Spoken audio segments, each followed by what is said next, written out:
আল্লাহ রাব্বুল আলামিন বললেন, বান্দা হে মানুষ, তোমরা যারা পৃথিবীতে কোরআনকে মেনে নিবে, তোমরা যারা দুনিয়াতে যদি তোমরা কোরআনকে মেনে নিতে পারো, দুনিয়াতে তোমাদেরকে 4টা জিনিস দিয়ে আল্লাহ তাআলা পুরস্কার ঘোষণা করে দিয়েছেন।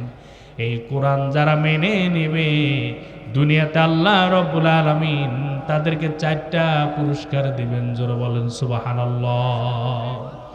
আল্লাহ রাব্বুল আলামিন বললেন, দুনিয়াতে যারা কোরআন মেনে নিবে, এই কোরআন হলো আল্লাহ তাআলার পক্ষ থেকে বান্দার জন্য উপদেশ। জোরে বলেন সুবহানাল্লাহ। ও গাইবান্ধা রসুলপুরের মানুষ, আপনাদেরকে আমি বলতে চাই যে আল্লাহ তাআলার উপদেশ যদি আমরা গ্রহণ করতে পারি, বলেন তো আমাদের ভাগ্য খারাপ হবে নাকি ভালো হয়ে যাবে?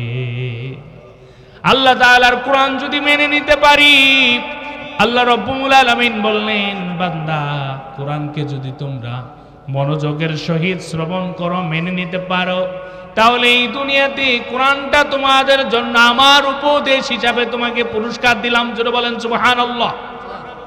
2 নম্বরে আল্লাহ রাব্বুল আলামিন বললেন, মাউইজাতুম মির রাব্বিকুম ওয়া শিফাউল লিমা ফিস সুদূর। আল্লাহ রাব্বুল আলামিন বললেন, এই কোরআনকে যদি তুমি মনোযোগের সহিত মেনে নিতে পারো, 2 নম্বরে তোমাদেরকে দুনিয়াতে আমি যেই পুরস্কারটা দান করব, সেটা হলো তোমার অন্তরের রোগ সমূহ আমি আল্লাহ দূর করে দিব। সুবহানাল্লাহ বলবেন না? এই অন্তরের রোগ আছে বলেই তো আমাদের তাফসীর মাহফিল ভালো লাগে না। মাহফিল চলছে, আমরা সাইডে আড্ডা দিতেছি, কথা বলেন ঠিক কিনা? অন্তরের রোগ আছে বিধায় তো যাত্রা গান আমাদের ভালো লাগে, জুয়া ভালো লাগে, গাঞ্জা খাওয়া ভালো লাগে, ফেন্সিডিল ভালো লাগে, সিনেমা দেখতে ভালো লাগে, পরনারীর পিছনে ঘুরতে ভালো লাগে, কথা বলেন ঠিক কিনা? অন্তর আমাদের অসুস্থ, যার কারণে ভালো কাজ ভালো লাগে না।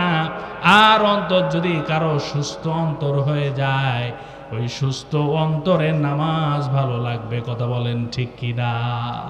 সুস্থ অন্তরে কোরআন যেখানে আলোচনা হবে, সুস্থ অন্তর কোরআনের আলোচনা ছেড়ে চলে যেতে পারবে না, কথা বলেন ঠিক কিনা?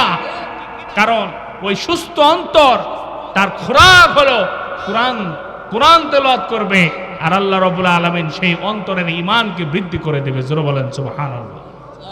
এর জন্য যারা দুনিয়াতে কোরআন মেনে নেবে, আল্লাহ রাব্বুল আলামিন বললেন, বান্দা দুনিয়াতে যারা কোরআনকে মেনে নিতে পারবে, তাদের 2 নাম্বার পুরস্কার হলো তাদের অন্তরের সমস্ত রোগ আল্লাহ তাআলা দূর করে দিবে। 3 নাম্বার আল্লাহ রাব্বুল আলামিন বললেন, বান্দা তোমরা যদি দুনিয়াতে কোরআনটাকে মেনে নিতে পারো, এই কোরআনটা হলো তোমাদের জন্য হিদায়াত। সুবহানাল্লাহ বলেন। এই কোরআনের হিদায়াত যার অন্তরে ঢুকবে, তার দুনিয়াতে কোনো টেনশন আছে নাকি বলেন তো? আল্লাহ তাআলার হিদায়াতের বাণী যারা মেনে নিবে, আর একবার যদি কোনো বান্দা বান্দি হিদায়াত পেয়ে যায়, এই দুনিয়ার সমস্ত মানুষ যদি তার বিরুদ্ধে চলে যায়, তারপরও তার চুল পরিমাণ কোনো যায় আসে না, কারণ পৃথিবীর মালিক যিনি, তিনি আমাদেরকে। আমরা যদি আল্লাহর হিদায়াতের বান্দা বান্দিতে পরিণত হয়ে যাই, মানুষ যদি 5000 হোক, 1000 হোক, 100 হোক, 50 হোক, এটা দেখার বিষয় নয়। দেখার বিষয় হলো আমরা আজকে হিদায়াত নিতে পারলাম কিনা, কথা বলেন ঠিক কিনা? আজকে যদি একটা মানুষ হিদায়াতের পথে, একজন মা যদি হিদায়াতের লাইনে চলে আসে, একজন বোন যদি হিদায়াতের লাইনে এসে পর্দাটা শুরু করে দেয়, একজন ভাই যদি নামাজি হয়ে যায়, একজন যুবক ভাই যদি ফেন্সিডিল ইয়াবা ছেড়ে দিয়ে আল্লাহর রাস্তায় ফিরে আসে, এই আয়োজক কমিটি এবং যারা আয়োজন করলো, যারা টাকা দিল, যারা অর্থ দিল, সবাই আল্লাহর কাছে কামিয়াব হিসাবে সফলতার সঙ্গে দাঁড়িয়ে যাবে, কথা বলেন ঠিক কিনা? এর জন্য গাইবান্ধার মুসলমান আপনাদেরকে বলতে চাই, দিলটাকে নরম করেন। অল্প কয়েকটা কথা বলবো, কারণ বেশি কথা বলে লাভ নাই। রাসূল সাল্লাল্লাহু আলাইহি সাল্লামের হাদিস, আখলিস দীনাকা ইয়াকফিকাল আমালুল কলিল, তোমরা তোমাদের ঈমানকে খাঁটি করো, অল্প আমলেই নাজাতের জন্য যথেষ্ট হয়ে যাবে। জোরে বলেন সুবহানাল্লাহ। বেশি আমল করে বেশি বেশি শুনে আমরা শুনলাম বেশি, কিন্তু আমল নাই, এই শোনার কোনো দাম আছে নাকি? এজন্য আমরা অল্প শুনলাম, ঈমানটাকে যদি আমরা মেরামত করতে পারি, অল্প আমলেই নাজাতের ঘোষণা দিয়েছেন মুহাম্মদ সাল্লাল্লাহু আলাইহি ওয়াসাল্লাম। জোরে বলেন সুবহানাল্লাহ। আপনারা নদীতে নৌকা চড়েন নাই কোনোদিন? নৌকায় যখন চড়েন তখন পানিগুলো আপনারা ছেঁকাছেঁকি করেন না?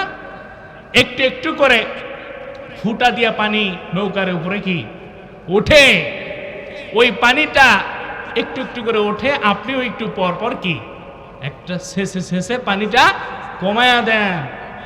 যদি ওই ফুটাটা না থাকতো তাহলে কি পানি উঠতো? এক মুরব্বী মাটির হাড়ির মধ্যে পানি রাখছে, ফজরের নামাজ পড়বে, উজু করার জন্য পানি রাখছে, ফজরের সময় উঠে দেখে পানি একটুও নাই, কারণ সুই পরিমাণ একটু ছিদ্র ছিল, এই ছিদ্র দিয়ে 1 ফোঁটা 2 ফোঁটা পড়তে পড়তে সব পানি শেষ।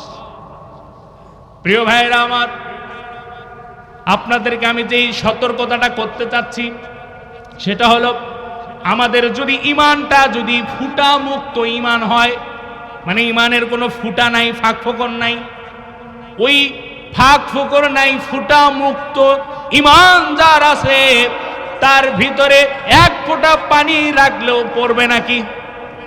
ঠিক তেমনি আমাদের ঈমানটা যদি ফুটা মুক্ত ঈমান করতে পারি, যদি আমাদের ঈমানটাকে মজবুত করে সীসা ঢালা প্রাচীরের মতো করতে পারি, আমরা যেই সওয়াবগুলো ইনকাম করব, অল্প অল্প আমলও যদি করে থাকি, সমস্ত আমল আমাদের আমল নামায় জমা হবে, এদিক সেদিক যাবে না। কথা বলেন ঠিক কি না? কিন্তু লক্ষ লক্ষ কোটি কোটি সওয়াব, কিন্তু ঈমানের এই দিক দিয়ে ফাটা, ওই দিক দিয়ে ফুটা, সওয়াব থাকবে নাকি দিন শেষে? এর জন্য ঈমান আমাদের মেরামত করার দরকার আছে নাই? আছে না নাই? প্রিয় ভাইরা আমার, এর জন্য সেই ঈমান মেরামতের একটা আলোচনা আপনাদেরকে করব, যেই আলোচনা শুনলে আমাদের ঈমানটা মেরামত হয়ে যাবে। জোরে বলেন সুবহানাল্লাহ। প্রিয় ভাইরা আমার, এই পৃথিবীতে খুন, রাহাজানি, অন্যায়, ধর্ষণ, ব্যভিচার, সুদ, ঘুষ কম না বেশি? সবাই একটু বলেন কম না বেশি? প্রিয় ভাইরা, আমি আপনাদেরকে ধৈর্যচ্যুত করে বক্তব্য দেব না, আপনাদেরকে আমি প্রশ্ন করতে চাই, আপনাকে আমি প্রশ্ন করতে চাই। ও মা বোনেরা, কান খুলে শুনে রাখুন, আপনাদের ওয়াজ আর পুরুষদের ওয়াজ একই ওয়াজ করতেছি, মহিলাদের জন্য কোনো আলাদা ওয়াজ হবে না। আমি যেই বিষয়টার উপর কথা বলবো সেই বিষয়টা নারী পুরুষ ছেলে মেয়ে সবার জন্যই এক। জোরে বলেন সুবহানাল্লাহ। প্রিয় ভাইয়েরা আমার, এই পৃথিবীতে আমরা দেশ স্বাধীনের 50 বছরটাই যদি ধরি, এই 50 বছরে বাংলাদেশে 3 থেকে 5 লক্ষ মসজিদ আছে না নাই? অসংখ্য মসজিদ আছে না নাই? অসংখ্য মাদ্রাসা, হাজার হাজার আলেম, হাজার হাজার তাফসীর মাহফিল, হাজার হাজার তাবলীগ জামাতের কর্মকাণ্ড, বিভিন্ন ইসলামিক রাজনৈতিক দলের বিভিন্ন সমাবেশ, মিছিল, মিটিং, দাওয়াতি কাজ আছে না নাই? মুক্ত মাদ্রাসা আছে না নাই? ওয়াজ মাহফিল আছে না নাই? সমস্ত কিছু আছে। দৈনন্দিন 5 বার মুয়াজ্জিন আমাদেরকে আজান দিয়ে মসজিদে ডাকে। এত কোরআনের খেদমত হচ্ছে। বাংলাদেশে প্রতি বছর লক্ষ লক্ষ হাজিরা হজ উমরা করতে যাচ্ছে। কথা বলেন ঠিক কিনা? তারপরও আপনাদেরকে একটা প্রশ্ন করতে চাই, বলেন তো আপনার মসজিদের জুতা চুরি বন্ধ হয়েছে নাকি? হয় নাই? এদিকেও জুতা চুরি বন্ধ হয় নাই? আমি তো ভাবছি আমাদের এদিকেই জুতা চুরি হয়, আপনাদের এলাকায় হয় না। হয়? হ্যাঁ, জুতা চুরি হয় তো আপনাদের এলাকায় নাকি? প্রিয় ভাইয়ের আমার, তাহলে এই 50 বছর ওয়াজ মাহফিল, তাফসীর মাহফিল, তাবলীগ জামাতের দাওয়াত, পীর মুরিদির দাওয়াত, ইসলামী আন্দোলনের দাওয়াত, এত কিছু করতেছি, এরপরও আমাদের মসজিদের জুতা চুরি, মানে এর মানে এক কথাই হলো এই দেশে, আমাদের দেশে আমাদের জুতাও নিরাপদ না। কথা বলেন ঠিক কিনা? প্রিয় ভাইয়ের আমার, একজন ডাক্তারের কাছে প্রস্রাব পরীক্ষা করার জন্য প্রস্রাব বোতলে ভরায় নিয়ে গেছে। সে ডাক্তারের চেম্বারে যাওয়ার আগে বাথরুমে যাওয়ার জন্য প্রস্রাবটা পকেট থেকে বাইর করে সামনে রেখে সে বাথরুম সেরে ডাক্তারের কাছে যাবে।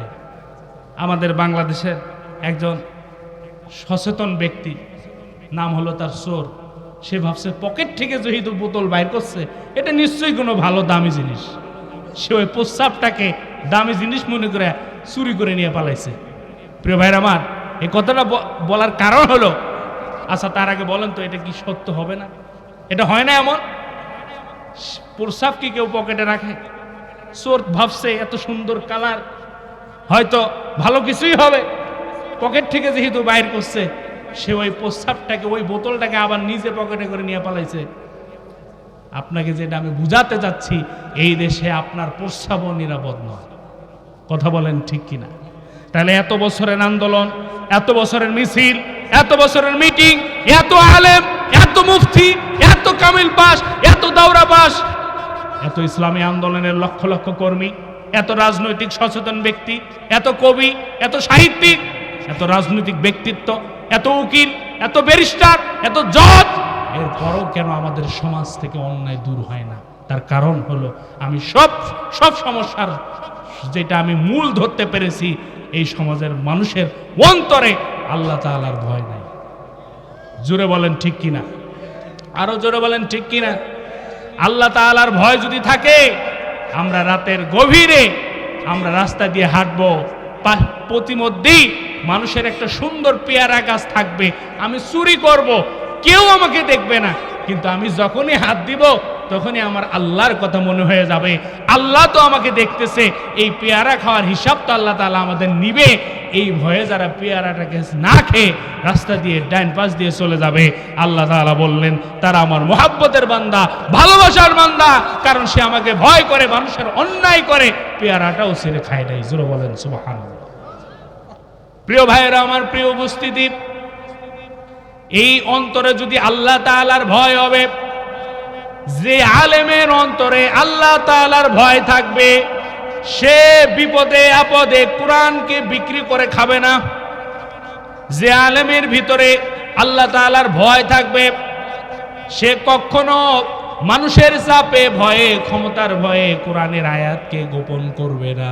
মানে মানুষের সামনে মিষ্টি মিষ্টি কথা বলবে, কোরআনের কঠিন কথা বলবে না। এমন আলেম আছে না নাই?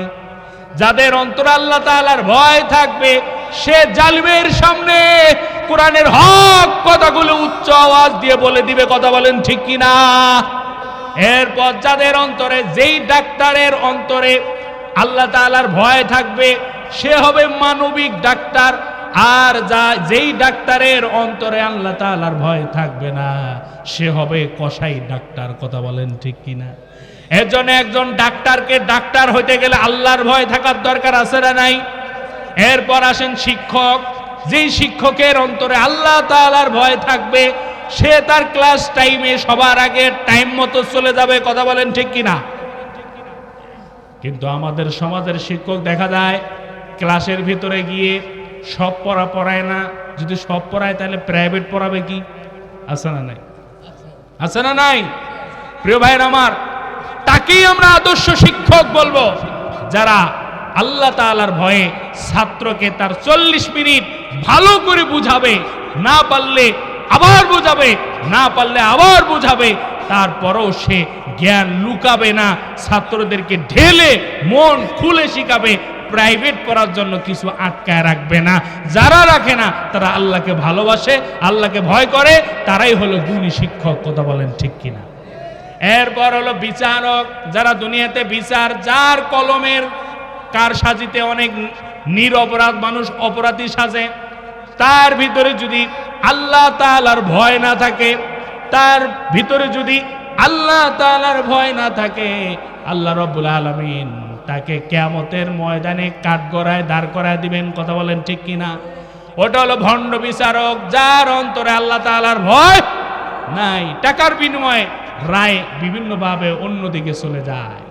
নিরপরাধ নিষ্পাপ মানুষগুলোকে অন্যায় রায় দিয়ে যারা জীবনটাকে তছনছ করে দিয়েছে, ফাঁসির কাষ্ঠে ঝুলিয়েছে, আমরা তাদেরকে দেখতে পেরেছি তারা ইঁদুরের গর্তে লুকাতে চাইলেও আল্লাহ তাআলা তাদের জায়গা দেয় নাই। কথা বলেন ঠিক কিনা? এর জন্য আমরা উদাত্ত আহ্বান জানাবো, ডাক্তার, মাস্টার, হুজুর, খতিব, বিচারক, আইনজীবী, উকিল, কাউকে আমাদের দেখার টাইম নাই। যারাই জুলুম করবে, যারাই অন্যায় করবে, যারাই সমাজে বিশৃঙ্খলা সৃষ্টি করবে, আগামীর বাংলাদেশের মুসলমানরা তাদের দাঁত ভাঙা জবাব দিতে প্রস্তুত রয়েছে। কথা বলেন ঠিক কিনা? এর জন্য আমরা কোনো দলমল বুঝি না। আমাদের একটাই দল, সেটা হলো ইসলাম। আমাদের একটাই জনগোষ্ঠী, সেটা হলো মুসলমান। জুড়ে বলেন ঠিক কিনা?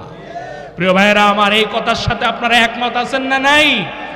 প্রিয় ভাইয়েরা আমার, এর জন্য আপনাদেরকে বলতে চাই, যে সমস্যাটা আল্লাহ তাআলা আমাদেরকে ধরিয়ে দিলেন, বান্দা তোমার অন্তরের ভিতর যদি সমস্যা থাকে, এই সমস্যা দিয়ে তুমি সমাজের অন্যায় দূর করতে পারবা না। সমাজের অন্যায় দূর করার আগে তোমার অন্তরের রোগটাকে আগে দূর করো। জোরে বলেন ঠিক কিনা? প্রিয় ভাইয়েরা আমার, এখানে কি কোনো হুজুরকে বাদ দিলাম? এই সমাজ ধ্বংসের পিছনে যাদের নাম বললাম সবারই অবদান কম বেশি আছে না নাই?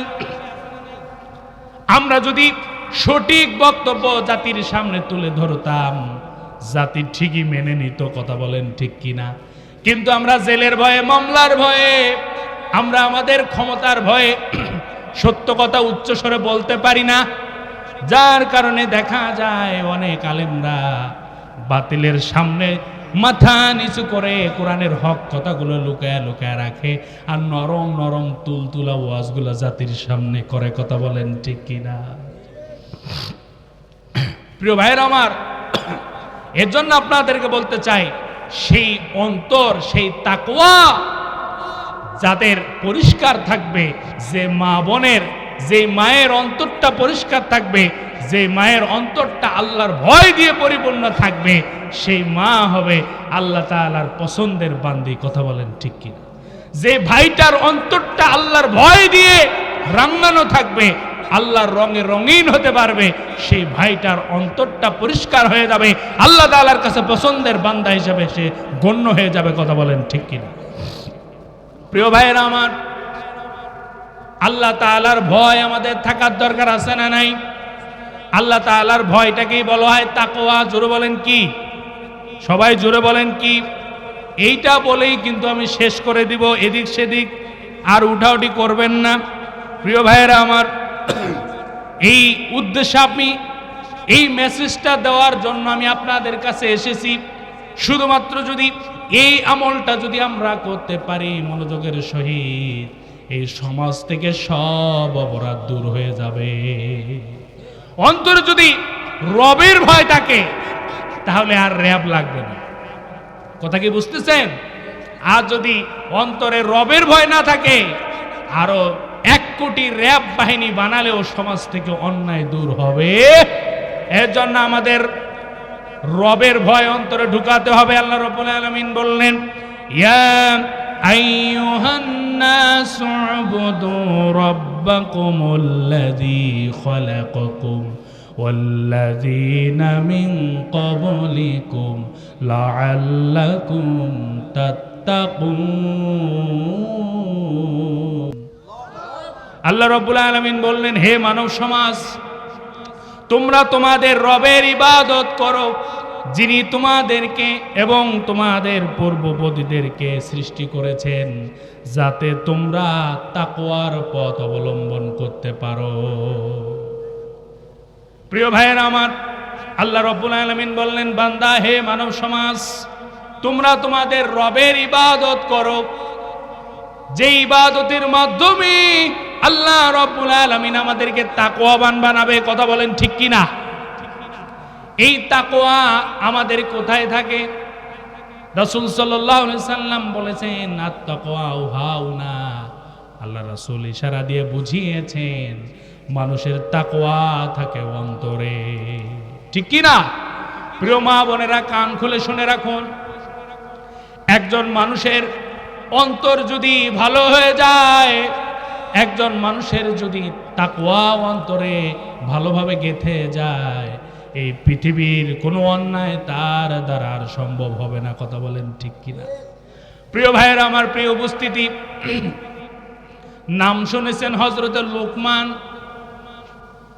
কুরআনুল কারীমের মধ্যে যার নামে আল্লাহ রাব্বুল আলামিন একটা সূরা নাজিল করে দিয়েছেন, জোরে বলেন সুবহানাল্লাহ। হযরতে লোকমান হাকিম, তিনি কোনো নবী ছিলেন না, তিনি কোনো বড় বংশের কোনো লোক ছিলেন না, কিন্তু আল্লাহ রাব্বুল আলামিন কেন তার নামটা কুরআনুল কারীমের মধ্যে তার নামে একটা সূরা নাজিল করে দিলেন। লোকমান হাকিম তিনি ছিলেন রাখাল, মানুষের বাড়িতে থেকে গরু ছাগল ভেড়া এগুলো পুষে দিত, রাখাল ছিল। কিন্তু তার একটা অভ্যাস ছিল, সে যখন জমিনের মধ্যে খোলা ময়দানে এই গরু ছাগল ভেড়াগুলো ছেড়ে দিতেন, ছেড়ে দিয়ে তিনি চোখটা বন্ধ করে জ্ঞান গর্ভ ওয়াজ করতে লাগলেন। সূরা বলেন সুবহানাল্লাহ। সে কোনো নবী না, কিন্তু অনেক জ্ঞানী মানুষ ছিলেন, আলহামদুলিল্লাহ বলেন। প্রিয় ভাইয়েরা আমার, গরু ছাগল ভেড়া এগুলো ছেড়ে দিয়ে তিনি ওয়াজ করতেছেন। মানুষ তার বক্তব্য একজন একজন করে শুনতে শুনতে চতুর্দিকে মানুষ সয়লাভ হয়ে যায়। চোখ খুলে দেখেন মানুষ লোকে লোকারণ্য হয়ে গিয়েছে। এই খবর তার মুনিবের কাছে পৌঁছে গেল যে আপনার রাখালের তো অনেক জ্ঞান, তার জ্ঞানের জ্ঞান গর্ব বক্তব্য শুনতে হাজার হাজার মানুষ তার সামনে আগমন ঘটে, সমাবেশ ঘটে। জোরে বলেন সুবহানাল্লাহ। ও লোকমান, ভালো করে বলো তো তুমি কেমন জ্ঞানী? লোকমান বলতেছে আমি কেমন জ্ঞানী আমি বলতে পারবো না। তার মুনিব বলতেছে তোমার জ্ঞানকে পরীক্ষা করবার জন্য আমি তোমাকে একটা প্রশ্ন করব, তুমি যদি উত্তর দিতে পারো তাহলে বুঝে নেব তুমি অনেক জ্ঞানী মানুষ। আল্লাহু আকবার। লোকমান হাকিমকে বলা হলো, ও লোকমান তুমি বলো তো একজন মানুষের দেহের ভিতরে সবচাইতে উৎকৃষ্ট মানের সৃষ্টি কোনটি? একজন মানুষের দেহের ভিতরে সবচাইতে গুরুত্বপূর্ণ উৎকৃষ্ট মানের সৃষ্টি কোনটি? জায়গা কোনটি?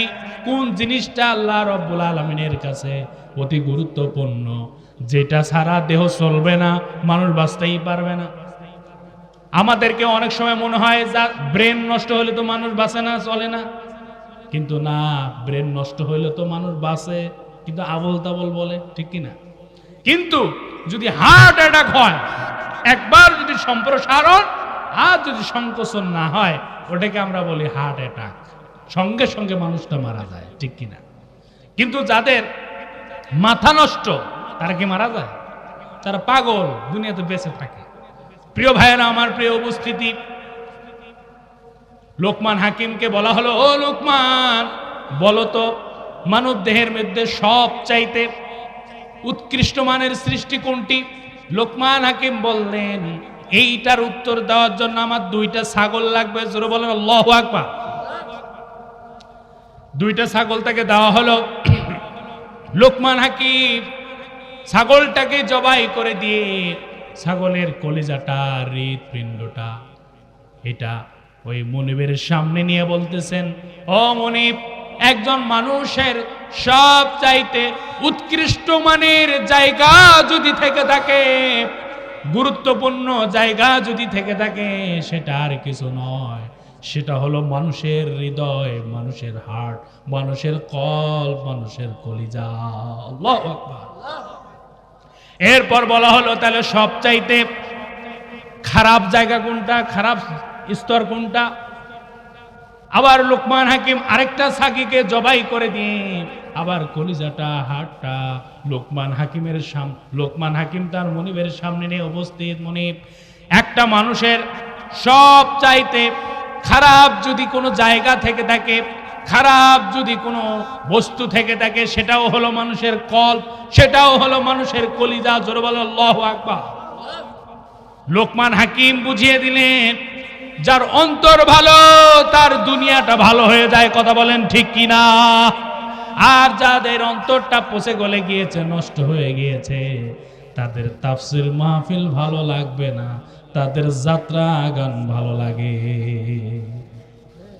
যাদের অন্তর পচে গেছে তাদের টিভি সিনেমা, যাত্রা, জুয়া, লটারি এগুলো ভালো লাগবে। ইসলামের কাজ, নামাজ, রোজা, হজ, যাকাত এগুলো ভালো লাগবে না।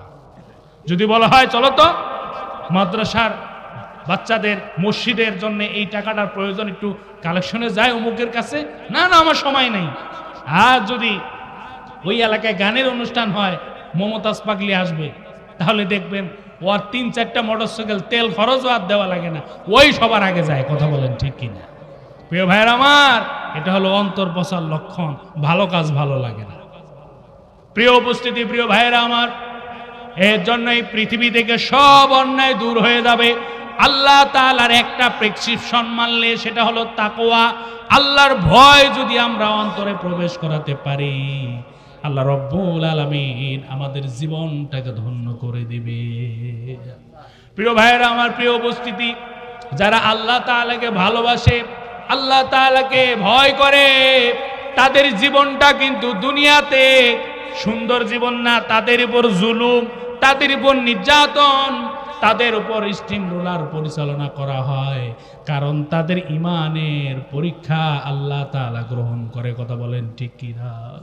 প্রিয় ভাইরা আমার, আলোচনা শেষের দিকে আপনাদেরকে একটা সুন্দর কথা বলা যায়, বলবো নাকি? এই দুনিয়াতে চলতে গেলে যারা মুমিন হবে, এই দুনিয়াটা তাদের জন্য হবে জেলখানা। কথা বলেন ঠিক কি না? আর যারা কাফের হবে, বেঈমান হবে, এই দুনিয়াটা তাদের জন্য হবে বেহেশত। দুনিয়াটা মস্ত বড়, খাও দাও ফুর্তি করো। তারা দুনিয়াটাকে লারে লাপ্পা করে জীবন পরিচালনা করে। হঠাৎ করে যখন আজরাইল তাদের কাছে চলে আসে, আর কোনো যাওয়ার জায়গা থাকে না, সেই দিন চিৎকার করে দুনিয়াবাসী, ফেরেশতা কুল সবাই তার চিৎকার শুনে, তখন জানটাকে যখন কবজ করা হয়, এই জালিমদের, দুনিয়ার মানুষ তাদের আত্মচিৎকার শুনতে পায় না। তাদের চিৎকার ফেরেশতারা, পশু পাখিরা শুনতে পায়। তারা তাদের জায়গা ছেড়ে দৌড় দেয়, এত জোরে চিৎকার করে। প্রিয় ভাইয়েরা আমার, প্রিয় উপস্থিতি, এর জন্য আপনাদেরকে বলতে চাই, নাম শুনেছেন হযরতে খুবাইব রাদিয়াল্লাহু তাআলা আনহু। হযরতে খুবাইব রাদিয়াল্লাহু তাআলা আনহু, তিনি ছিলেন নবীজির খুব কাছের সাহাবী। তিনি দুনিয়াতে আল্লাহ তাআলার তাকওয়ার ভয় অন্তরে নিয়ে জীবন পরিচালনা করতেন। হযরতে খুবাইব রাদিয়াল্লাহু তাআলা আনহুকে কাফের সৈন্যরা গ্রেফতার করে ফেললেন। একটা ঘরের ভিতরে দরজা বন্ধ করে রেখে দিয়েছে। সকালবেলা খুবাইবকে ঘর থেকে বাহির করা হলো, আর পুরো সমাজে এলান করে দেওয়া হলো, সবাই চলে আসো, নবীজির উত্তরসূরি মুহাম্মাদের উত্তরসূরিকে প্রকাশ্যে দিবালোকে আজকে আমরা তাকে মারব। আজকে প্রকাশ্যে দিবালোকে মারার একটাই কারণ, কেউ যেন আর মুহাম্মাদের দলে না যায়। হযরতে খুবাইব রাদিয়াল্লাহু তাআলা আনহুকে সামনে রেখেছেন, কাফের সৈন্যরা পিছনে আনন্দ উল্লাস করতেছে আর স্লোগান দিতেছে, মুহাম্মাদের উত্তরসূরিকে ধরে ফেলেছি, সবাই চলে আসো, তার করুণ মৃত্যু যদি তোমরা দেখতে চাও আমাদের সাথে চলে আসো। খুবাইব রাদিয়াল্লাহু তাআলা আনহু আস্তে আস্তে যায়। খুবাইব রাদিয়াল্লাহু তাআলা আনহুকে ফাঁকা ময়দানে দাঁড় করিয়ে দেওয়া হলো। হযরতে খুবাইব রাদিয়াল্লাহু তাআলা আনহুকে রাস্তার ভিতর থেকে নিয়ে তাকে এমন পর্যায়ে নিয়ে গেল, কাঠের একটা মঞ্চ বানানো হলো, যে মঞ্চের উপরে তাকে উঠানো হবে। তার আগে খুবাইবকে ডাক দিয়ে বলল, ও খুবাইব, এখনো তোমার সময় রয়েছে, এখনো সময় আছে, তুমি ইসলাম ছেড়ে দাও, তুমি প্রাণ ভিক্ষা চাও, আমরা তোমাকে প্রাণটা ভিক্ষা দিয়ে দিব। জোরে বলেন নাউজুবিল্লাহ। খুবাইব রাদিয়াল্লাহু তাআলা আনহু বলতেছেন, যার হাতে আমার প্রাণ, তিনি যতক্ষণ না পর্যন্ত আমার জান না নিবে, দুনিয়ার কোনো মানুষ জান কবজ করতে পারবে না। হযরত খুবাইব রাদিয়াল্লাহু তাআলা আনহুকে বলতেছে, খুবাইব, তোমাকে কিন্তু আমরা শেষ সুযোগটা দিচ্ছি, কারণ একটু পরেই তোমাকে এই মঞ্চের উপর উঠাবো, শুলে চড়াবো, তোমার হাতে পেরেক মারা হবে, পায়ে পেরেক মারা হবে, তোমাকে ওইখান থেকে যখন আমরা ফেলে দিব, তুমি ধারালো শুলের মধ্যে পড়ে গিয়ে দ্বিখণ্ডিত হয়ে যাবে। এখনো চিন্তা করে কথা বলো, যদি তোমাকে আমরা ছেড়ে দেই, আরেকটা অপশন আমরা তোমাকে দিচ্ছি, তুমি যদি মুহাম্মদকে একটা গালি দিতে পারো তাহলে আজকে তোমাকে আমরা ছেড়ে দিব। হযরত খুবাইব রাদিয়াল্লাহু তাআলা আনহু কেমন আল্লাহর ভালোবাসা, আল্লাহর ভয় অন্তরে দেখেন কেমন। হযরত খুবাইব রাদিয়াল্লাহু তাআলা আনহু তিনি বলতেছেন, আমার শরীরের ভিতরে যতক্ষণ প্রাণ থাকবে আমার নবীকে তো আমি গালি দিবই না, আমার সামনে যে গালি দিবে আমি বেঁচে থাকতে তাকে আমি আস্ত ছেড়ে দিব না। আল্লাহু আকবার। কাফেররা টেস্ট করে বুঝে গেল এই খুবাইবকে আর থামানো সম্ভব নয়। ও খুবাইব, তুমি বলো তো তোমার জীবনের শেষ ইচ্ছা কোনো আছে নাকি? খুবাইব রাদিয়াল্লাহু তাআলা আনহু বললেন, হ্যাঁ, আমার জীবনের শেষ ইচ্ছা হলো আমি অনেক দিন যাবত শান্তি করে ওযু করে নামাজ পড়তে পারি না, কারণ তোমরা আমার ওযুর পানিটাও দিতে চাও না। আমাকে একটু ওযুর পানি এনে দাও, আমি ওযু করে আল্লাহর জন্য আল্লাহর পায়ে দুটো সিজদা দিয়ে জীবনটা দিতে চাই। আল্লাহু আকবার। হযরত খুবাইব রাদিয়াল্লাহু তাআলা আনহু নামাজে দাঁড়িয়ে গেলেন। তিনি এমন ভাবে নামাজ পড়তেছেন, সাহাবীরা কাফেররা দেখতেছে, মানুষ চতুর্দিক দিকে ঘিরে রয়েছে, কিন্তু সে 5 মিনিট পরেই যে তার উপর মৃত্যু যন্ত্রণা চলে আসবে তার এই ভয় তার অন্তরের মধ্যে, দেহের মধ্যে কোথাও নাই। সে সাবলীল ভাবে নামাজ পড়তেছে। এই নামাজ পড়া দেখি একজন কাফের পরবর্তীতে আল্লাহর নবীজির হাতে হাত রেখে মুসলমান হয়ে গিয়েছে। জোরে বলেন সুবহানাল্লাহ। কারণ তিনি দেখেছেন নবীজির এই পাগল সাহাবী, নবীজির আশিক, আল্লাহ তাআলার মহব্বতের বান্দা নামাজে দাঁড়িয়ে গিয়েছে, একটু পরে তার জানটা চলে যাবে, কিন্তু তার মুখের মধ্যে কোনো ভয়ের ছাপ নাই, বডির মধ্যে কোনো ভয়ের ল্যাঙ্গুয়েজ নাই। সে সাবলীল ভাবে সুন্দরভাবে নামাজ পড়তেছেন।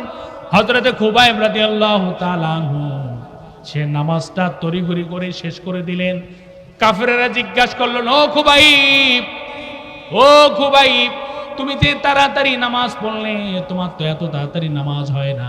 খুবাইব বলতেছেন, আমি যদি ধীর গতিতে নামাজ পড়ি আমি এত মজা পাচ্ছিলাম, মনে হয় সারা রাত সারা দিন নামাজে দাঁড়িয়ে থাকি।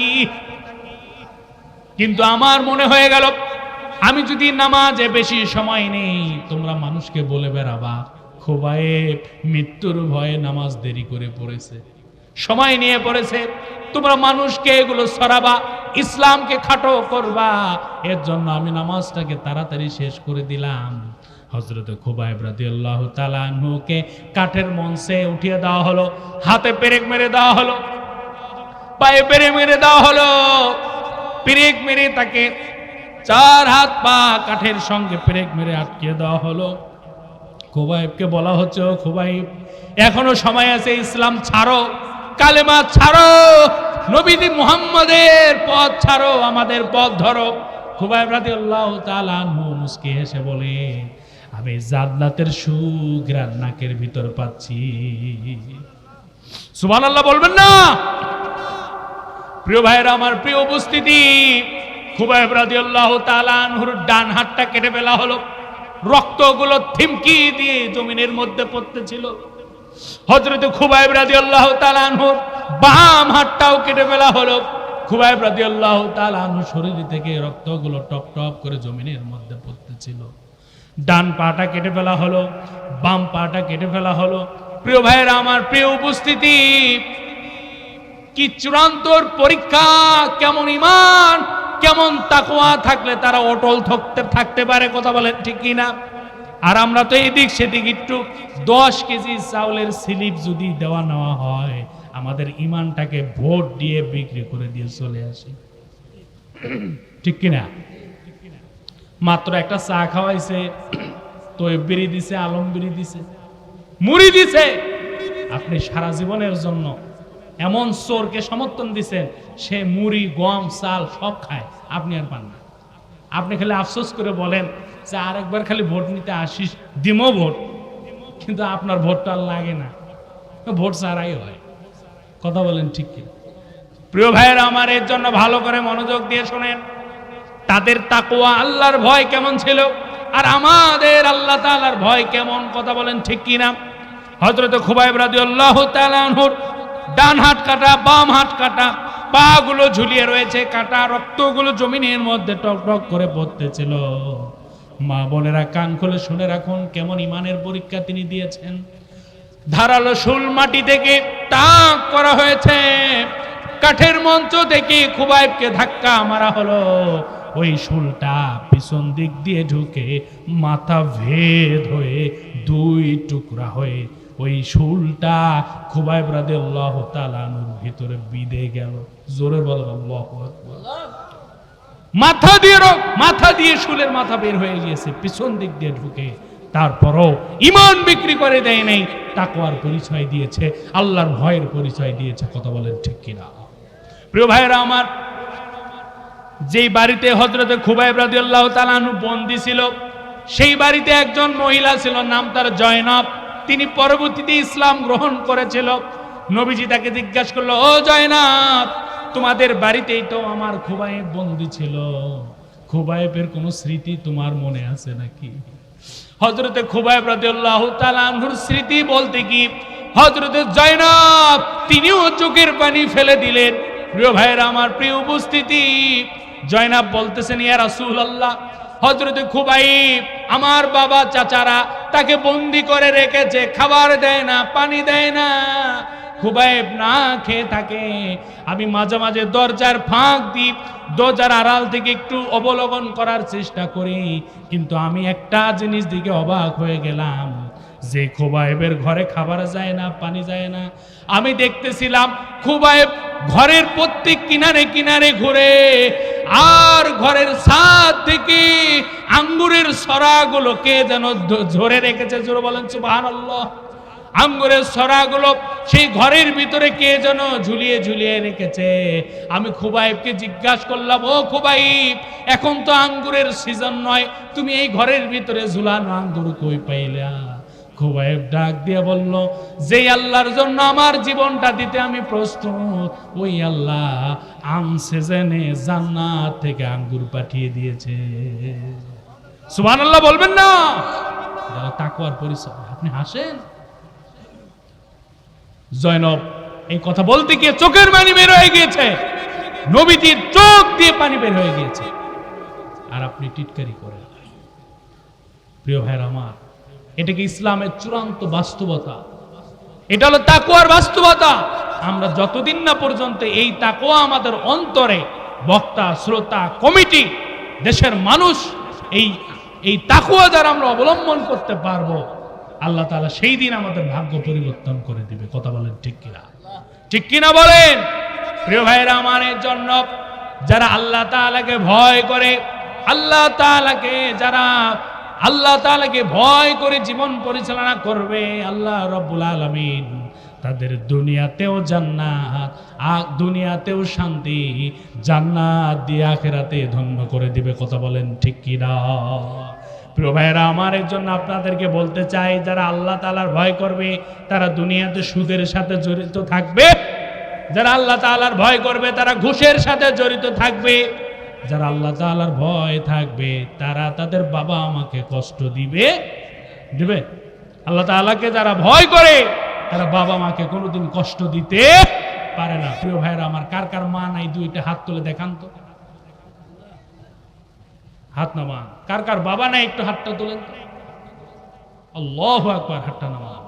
প্রিয় ভাইরা আমার, প্রিয় কলিজার টুকরা যুবক ভাইরা, প্রিয় উপস্থিতি, আপনি ততক্ষণ না বুঝবেন না যতক্ষণ আপনার বাবা মা দুনিয়াতে আছে, এটার মূল্য আপনারা কেউ দিতে পারবেন না। অন্তরে আপনার আসবেই না যে বাবা মা না থাকলে ফিলটা কেমন হয়।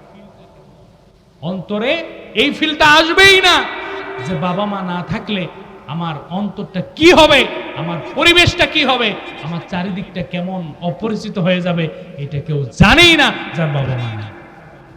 পিছনে এত গেঞ্জাম কেন? প্রিয় ভাইয়ের আমার, এই যে আমি শেষের দিকে চলে যাচ্ছি, আমি প্রত্যেকটা মাহফিলে এই কথাটা বলেই আমি শেষ করে দিই। বলবো আপনাদের, বলবো প্রিয় ভাইয়ের আমার, প্রিয় ভাইয়ের আমার, এই যে বাবা মা যাদের নাই তাদেরকে আমি একটা কথা বলতে চাই, কান খুলে শুনে রাখুন প্রিয় ভাইয়ের আমার। ভাই এদিকে, ভাই মাঝখানের ভাই, ভাই এদিকে, মাহফিল পরিবেশ আপনি একাই নষ্ট করে দিচ্ছেন, একটু গল্প কম করেন, সবাই একটু 5টা মিনিট এই কথাটা শুনেই আমরা দোয়ার দিকে চলে যাব। প্রিয় ভাইয়ের আমার, এই মা যেই বাবার কথা আমি আপনাদেরকে বলতেছি, আমার কিন্তু বাবা নাই। আমার বাবা যখন নাই তখন আমি আলিমে পড়ি, মোটামুটি বড় হয়েছি। কিন্তু আপনি একবার চিন্তা করেন তো, আমার নবীজি যখন মায়ের পেটে, তখন তার বাবা দুনিয়ার থেকে চলে গিয়েছে। আবার যখন তিনি একটু বুঝে কেবল দুনিয়াতে একটু বুঝতে শুরু করছে, শিশু কিশোর, তখন তার মাকেও হারিয়ে ফেলেছে। আমার নবীজির মতো এতিম কি এই দুনিয়াতে আর কেউ আছে নাকি? তিনি হলেন এতিমদের সর্দার। এর জন্য রাসূল সাল্লাল্লাহু আলাইহি সাল্লাম এতিমদেরকে মাথায় হাত বুলিয়ে দিতে বলেছেন। এতিমদেরকে যারা ধাক্কা দেয়, রাসূল সাল্লাল্লাহু আলাইহি সাল্লাম বলছেন তাদের আখিরাত নষ্ট হয়ে যায়। প্রিয় ভাইরা আমার, কেন বললেন এই কথা? আল্লাহ রাসূল কেন মায়েদেরকে বেশি খেদমতের কথা বললেন? তারপরে কেন বললেন বাবাকে? প্রিয় ভাইরা আমার, একজন সন্তান যখন মায়ের গর্ভে চলে আসে, মায়ের গর্ভের যে জায়গাটা থাকে, সেই জায়গাটা থাকে 10 ইঞ্চি। জোরে বলেন কয় ইঞ্চি? জোরে বলেন কয় ইঞ্চি? ডেনমার্কের কিছু ডাক্তার গবেষণা করে তারা একটা থিসিস এই বিশ্ববাসীর জন্য ছুড়ে দিয়েছে যে একটা মায়ের পেটের ভিতরে সন্তান যখন জন্ম নেয়, তখন 7 মাস বয়সেই ওই মায়ের পেটের যে 10 ইঞ্চি জায়গাটা, সন্তান বড় হয়ে যাওয়ার কারণে 10 ইঞ্চি জায়গা ফিল আপ হয়ে যায়। জোরে বলবো আল্লাহু আকবার। তার সহযোগী ডাক্তাররা জিজ্ঞাসা করেছে, স্যার, একজন মায়ের পেটের ভিতরে সন্তান 7 মাস বয়সে 10 ইঞ্চি লম্বা হয়ে জায়গাটা দখল করে নেয়, কিন্তু বাকি 2-3 মাস মায়ের পেটের ভিতরে সন্তানটা কোথায় থাকবে? ডাক্তাররা গবেষণা করে থিসিস করে দেখলেন মায়ের পেটের ভিতরে 1 ইঞ্চি জায়গা আর নাই। তারা গবেষণা করে থিসিস করে দেখছে 7 মাস যখন পার হয়ে যায়, 10 ইঞ্চি জায়গা যখন ফিল আপ হয়ে যায়, ওই মায়ের পেটের ভিতরে আর কোনো জায়গা থাকে না। ওই মায়ের কলিজাটার নিচে সন্তানের পা দুটো সেট করে দেওয়া হয়। সন্তান যদি 2 ইঞ্চি লম্বা হয়, মায়ের কলিজাটা 2 ইঞ্চি উপরে উঠে যায়। সন্তান যদি 3 ইঞ্চি বড় হয়, মায়ের কলিজাটা 3 ইঞ্চি লম্বা হয়ে যায়, উপরে উঠে যায়। সন্তান যদি 5 ইঞ্চি লম্বা হয়, মায়ের কলিজাটা 5 ইঞ্চি উঁচুতে উঠে যায়। জোরে বলেন আল্লাহু আকবার। বিজ্ঞানীরা প্রমাণ করেছেন, গবেষণা করে দিয়েছেন, যেই সন্তানটা, এক একটা সন্তান, আমরা আপনারা যারা দুনিয়াতে এসেছি, কেউ যদি মায়ের কলিজার ভিতরে লাথি নাও মেরে থাকে, 4 থেকে 4,500 বার মায়ের কলিজার ভিতর আমরা লাথি দিয়েছি। মা বোনেরা উপস্থিত রয়েছেন, আপনার মা উপস্থিত রয়েছেন, আমার মাও আমাদেরকে এইভাবেই পেটে রেখেছেন। তাদেরকে আপনি জিজ্ঞাসা করে দেখবেন, ভাত খেতে বসেছে, পেটের ভিতরে জায়গা নাই, সন্তান নাড়াচাড়া করতে গিয়ে, খেলতে গিয়ে পাটা যখন তিনি সন্তানটা নাড়ায়, মায়ের কলিজার ভিতরে লাথিটা লেগে যায়। আর মায়ের কলিজার ভিতরে যখন লাথিটা লেগে যায়, মা আর ভাত খাইতে পারে না, ভাতের প্লেটটা রেখে হাত ধুয়ে দেয়। কথা বলেন ঠিক কি না? প্রিয় ভাইরা আমার, বিজ্ঞানীরা প্রমাণ করেছেন, কেউ যদি কোনো সন্তান যদি লাথি নাও মেরে থাকে, এই আলেম আপনাদের এই আয়োজকের গুরুত্বপূর্ণ ভূমিকা রেখেছে। আমার প্রিয় ভাই, তিনিও মায়ের কলিজায় লাথি দিয়েছে, সভাপতি সহসভাপতি তিনিও লাথি মেরেছে, আমিও দিয়েছি। ভালো করে কান খুলে শুনে রাখুন, এই লাথি মারার কারণে মায়ের কলিজার ভিতরে একটা ফাটল সৃষ্টি হয়। জোরে বলেন আল্লাহু আকবার। মায়ের কলিজার ভিতর যখন আমরা লাথি মারি, সর্বশেষ বড় লাথিটা হলো যেই দিন দুনিয়ার জমিনে আমরা আসব, মায়ের কলিজার ভিতরে আমরা শেষ লাথিটা মারি। এই লাত্তিটা মারার সঙ্গে সঙ্গে মা সেন্সলেস হয়ে যায়। সেন্সলেস হয়ে রক্তের স্রোতে ভাসতে ভাসতে আমরা দুনিয়াতে চলে আসি। আর এই লাত্তিটা দেওয়ার কারণে মায়ের কলিজাটা মৃদু ফেটে যায়, অজ্ঞান হয়ে যায়, সেন্সলেস হয়ে যায়। সন্তান যখন দুনিয়াতে এসে উম্মা বলে একটা ডাক দেয়, ওই কানের আওয়াজটা, ওই কথাটা, ওই উম্মা ডাকটা থিসিস করে দেখলো তারা, বিজ্ঞানীরা তাদের মিটার দিয়ে পরিমাপ করে দেখলো মায়ের অন্তরের কান দিয়ে যখন অন্তরের ভিতর এই আওয়াজটা চলে যায়, সঙ্গে সঙ্গে মা সেন্সলেস থেকে দুনিয়ার স্বাভাবিক জীবনে ফিরে আসে। আর এই কলিজার ফাটা জায়গাগুলো আল্লাহ তাআলা পূরণ করে দেয়। তার বাস্তব প্রমাণ হলো, মা বাচ্চা প্রসব করেছে, সঙ্গে সঙ্গে ডাক্তাররা সন্তানকে মায়ের মুখের সাথে মুখ লাগায় দেয়। জোরে বলেন ঠিক কিনা? দেখছেন আপনারা? বাচ্চা হওয়ার সাথে সাথেই সন্তানকে নিয়ে সন্তানের ওই চামড়াটা মায়ের চামড়ার সাথে লাগায় দেয়, লাগার সঙ্গে সঙ্গে বাচ্চা চুপ হয়ে যায়। এটা হলো মায়ের কলিজার সাথে সন্তানের সম্পর্ক। জোরে বলেন আল্লাহু আকবার। প্রিয় ভাইয়েরা আমার, প্রিয় উপস্থিতি, এই কলিজা ফাটা ডাকটা সন্তান যখন মায়ের কাছে থাকে, সন্তানও ভালো থাকে, মাও ভালো থাকে। আর সন্তান যদি দূরে চলে যায়, দেখবেন জনম দুঃখিনী মা ভালো থাকতে পারে না। যেই সন্তান বিদেশে থাকে, সেই বাড়িতে গিয়ে আপনি তার মায়ের মুখের দিকে তাকাবেন ঈদের দিন। যেই ছেলেটা ঢাকা থেকে ঈদ করতে বাড়িতে আসতে পারে নাই, বিদেশে আসে বাড়িতে আসতে পারে নাই, এমন লোকের বাড়িতে গিয়ে সে তার মায়ের মুখের দিকে তাকায় দেখবেন তার মুখটা মলিন হয়ে গিয়েছে। পারলে তার ছেলেটার কথা বলবেন, কেঁদেই ফেলবে। কারণ সন্তান এমন একটা মায়ের সাথে সম্পর্ক, সন্তান যখন কাছে থাকে ছেলেও ভালো থাকে, সন্তানও ভালো থাকে, মাও ভালো থাকে। কিন্তু সন্তান যদি দূরে চলে যায়, মায়ের কলিজার সঙ্গে টান লাগে, মায়ের কলিজার মধ্যে কিট কিট ব্যথা অনুভব হয়। জোরে বলেন আল্লাহু আকবার। প্রিয় ভাইয়েরা আমার, প্রিয় উপস্থিতি, আপনি বিপদে পড়েছেন ঢাকায়, আপনার মা বাড়িতে দেখে টেনশন করতেছে, বুকটা ধরফর করতেছে। এই কথাকে আপনারা কোনোদিন শোনেন নাই? শোনেন নাই যে আমার কলিজাটা থরথর করতেছে, আমার কোন ছেলের যেন কি হয়ে গেল, একটু পরে দেখে মৃত্যুর সংবাদ চলে আসছে? হয় নাই? আমার সমাজে, আমার চোখের সামনে এমন অনেক হয়েছে। মা বলতেছে আমার মনটা কেমন কেমন জানি করতেছে, কার জানি কি হইলো, একটু পর দেখা যায় কেউ ছেলে মারা গেছে, না একটা অ্যাক্সিডেন্ট হয়েছে। প্রিয় ভাইরা আমার, পশু পাখি জানার আগে মা জেনে যায়। জোরে বলো আল্লাহু আকবার। প্রিয় ভাইরা আমার, প্রিয় উপস্থিতি, সেই মায়ের কথা আমি আপনাকে বলতেছি।